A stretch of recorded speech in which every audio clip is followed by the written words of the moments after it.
200 साल गुलाम जिस देश से हम रहे, आज उसके सदन में हमारे प्रधानमंत्री जाते हैं तो स्टैंडिंग ओवेशन होता है। क्या आने वाला प्लान है नरेंद्र मोदी का, इस सरकार का, आने वाले सरकार में क्या प्लान है देश के लिए, वो सुनने के लिए व्याकुल हैं पटना के बिहार के लोग। आप गठबंधन के स्तर पर कुछ सीट ले आ सकते हैं, लेकिन ज़मीनी हकीकत पे आप शून्य हैं। नमस्कार, आप देख रहे हैं द जेड प्लस। मैं हूं सिद्धार्थ और आज हमारे साथ आशीष कुमार सिन्हा है, जो कि भाजपा प्रदेश प्रवक्ता है, युवा प्रदेश प्रवक्ता है।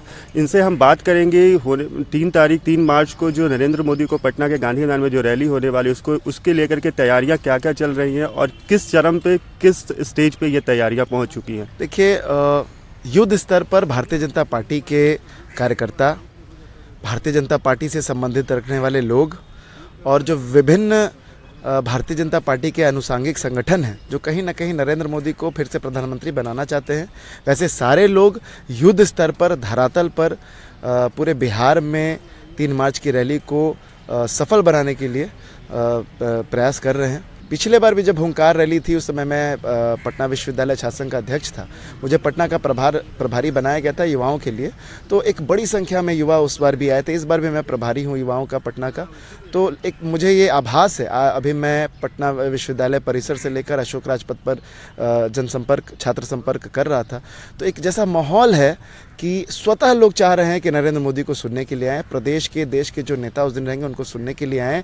क्या आने वाला प्लान है नरेंद्र मोदी का, इस सरकार का, आने वाले सरकार में क्या प्लान है देश के लिए, वो सुनने के लिए व्याकुल हैं पटना के बिहार के लोग। आप युवा हैं और नरेंद्र मोदी एक सीनियर लीडर माने जाते हैं, तो आप इस पार्टी से एक कैसा लगा आपको? क्या ऐसा इन्फ्लुएंस, क्या ऐसी चीज़ें हैं जो आपको इन्फ्लुएंस करती है कि आप भारतीय जनता पार्टी में रहे या फिर एबीवीपी में रहे? इसका नेतृत्व क्यों पसंद है आपको? देखिए, एक फ्रेज़ है, तेरा वैभव अमर रहे माँ, हम दिन 4 रहे न रहे। ये फ्रेज़ भारतीय जनता पार्टी, अखिल भारतीय विद्यार्थी परिषद या संघ के जितने भी आनुषंगिक संगठन हैं, वो सब इस सोच के साथ आगे बढ़ते हैं। भारत का सम्मान, भारत को अपनी माँ से भी बढ़कर सम्मान देने की सोच जो भारतीय जनता पार्टी देती है, युवा उससे बहुत प्रेरित हैं, हम लोग उससे बहुत प्रेरित हैं। देश के लिए जो अगर देश का सम्मान कोई नहीं कर पा रहा, वो अपना सम्मान क्या करेगा? हमारा सम्मान देश के सम्मान के साथ जुड़ा हुआ है। ये सोच भारतीय जनता पार्टी और विद्यार्थी परिषद, ऐसे आनुषंगिक संगठन जो हैं, वो सोच उनके कार्यकर्ताओं में रहती है और धीरे धीरे पूरे देश में इस तरह का सोच बढ़ रहा है। 200 साल गुलाम जिस देश से हम रहे, आज उसके सदन में हमारे प्रधानमंत्री जाते हैं तो स्टैंडिंग ओवेशन होता है। ये एक बहुत बड़ी सफलता है भारत देश के लिए। भारत का सम्मान पूरे विश्व में बढ़ा है और ये सरकार की देन है, नरेंद्र मोदी जी की देन है। इसीलिए युवा प्रेरित है, युवा भारतीय जनता पार्टी के लिए अग्रसर है और इसका परिणाम भी आप पूरे भारत में देख रहे हैं। तो भारतीय जनता पार्टी से युवा कनेक्ट कर चुके हैं, मेरा ऐसा मानना है। और बिहार के नहीं, पूरे देश के युवा भारतीय जनता पार्टी से कनेक्ट कर चुके हैं। अखिल भारतीय विद्यार्थी परिषद देश के विभिन्न विश्वविद्यालयों में अपना परचम लगातार लहरा रहा है, तो इससे प्रतीत होता है कि देश का सम्मान करने वाले लोग ही आगे बढ़ेंगे इस देश में, चाहे वो राजनीतिक पृष्ठभूमि से हो, चाहे वो किसी भी अलग पृष्ठभूमि से हो। देश का सम्मान है तभी हमारा आपका सम्मान है। यही सोच भाजपा की है, यही सोच भारत के युवाओं की भी है। पिछले 3 तारीख को कांग्रेस की रैली थी इसी गांधी मैदान में, उनकी जन आकांक्षा रैली थी। उसके बाद ये कहीं मतलब कांग्रेस को ये दिखाने का तो शक्ति प्रदर्शन के लिए तो नहीं ये रैली हो रही है, ठीक 1 महीने बाद। देखिए, कांग्रेस की रैली 28 वर्षों के बाद हुई। कांग्रेस को हमको कुछ नहीं दिखाना है, कांग्रेस हमें दिखाना चाह रही है। और आप मीडिया से हैं, आपको जानकारी होगी कि कांग्रेस की रैली में कितनी संख्या पहुंची थी और वो संख्या पैसे पे बटोरे हुए थे। ये दिख गया उनके रैली में। मैं कांग्रेस पे नहीं जाना चाहता हूँ, लेकिन ये रैली में दिख गया कि आप ज़मीनी हकीकत में नहीं हैं। आप गठबंधन के स्तर पर कुछ सीट ले आ सकते हैं, लेकिन ज़मीनी हकीकत पे आप शून्य हैं। और 3 दशकों के बाद कांग्रेस की रैली पटना में आयोजित हुई या बिहार में आयोजित हुई, ये उनकी विफलता को दिखाता है। भारतीय जनता पार्टी का कार्यक्रम साल भर का सेट होकर आता है। कोई रैली क्रिया का प्रतिक्रिया वाली बात नहीं है। ये कार्यक्रम हमारा 1 साल से तय है। 3 मार्च की रैली तय है, 26 तारीख का कार्यक्रम तय है। आज दीप प्रज्वलित करने का कार्यक्रम पूरे भारतवर्ष में एक समय में एक साथ पर होना है। कमल दीप उस कार्यक्रम का नाम है। 1 तारीख को पूरे भारत भर में बाइक जुलूस का कार्यक्रम रखा गया है, जिसका सैटेलाइट से जिसको वॉच किया जाएगा। पटना में 2 तारीख को है, क्योंकि पटना में रैली है इसलिए, लेकिन पूरे भारत में। तो हमारे जो कार्यक्रम होते हैं, भारतीय जनता पार्टी के कार्यक्रम होते हैं, वो पहले से तय रहते हैं। हमें किसी को दिखाने की ज़रूरत नहीं है। जिसको दिखाना है वो स्वयं गांधी मैदान में पहुंचेंगे, ये बात निश्चित है।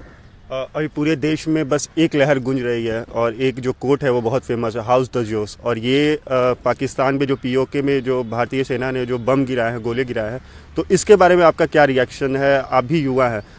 हमारे मामा जो हैं वो एयर मार्शल रहे, और एक बार उनसे जब हम बात कर रहे थे तो उन्होंने बताया कि हमने ऐसे पूछा कि अगर चाइना से अभी युद्ध होता है तो भारत का स्थिति क्या रहेगा, 61 के वॉर जैसा रहेगा। उन्होंने बताया, वो एयर मार्शल रहे, SBP श्रीवास्तव, अभी इलाहाबाद में पोस्टेड हैं वो। उन्होंने बताया कि भारत अब पुराना भारत नहीं है। भारत अब चढ़कर मारने वाला भारत है। अगर आप हमको आँख दिखाइएगा तो हम भी आपको पलटकर आँख दिखाएंगे।